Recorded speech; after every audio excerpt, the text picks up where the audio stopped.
Congratulations on completing your IOSH Managing Safely course.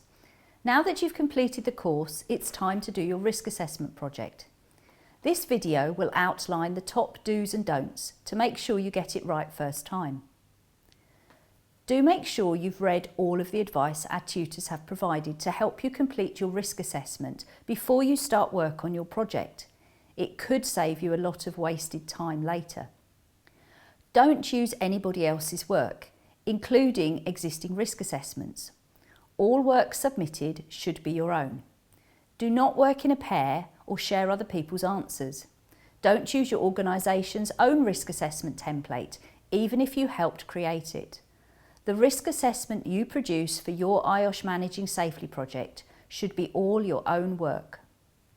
Do make sure you only use the online project activity within the Managing Safely portal, which provides you with a form that matches the risk assessment template provided by IOSH that you will have seen already. The form is easy to use and will highlight any areas you might have missed before you upload it. Don't worry, all progress is saved as you fill it in, and you can write as much detail as you need. Don't overcomplicate matters.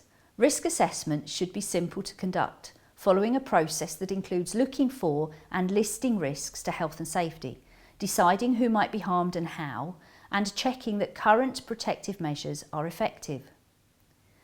Do make sure you've met the basic requirements. Your risk assessment must address 4 different hazards from the 6 categories of risk. Don't just focus on one hazard, even if it's a big one. It's fine to use the same category twice, but try to vary them. If you list something that isn't a hazard, or describe a hazard that is vague or confusing, you won't get any marks. The hazard must be based upon a task. For example, manual handling of heavy boxes in a warehouse, rather than simply manual handling. Don't just opt for PPE as a solution to the hazard. Think about the hierarchy of risk control and start with collective measures before individual ones. For your assessment to be sufficient, you will need to ensure that you have first considered eliminating, reducing or controlling the hazard to a reasonably practicable level before opting to use PPE.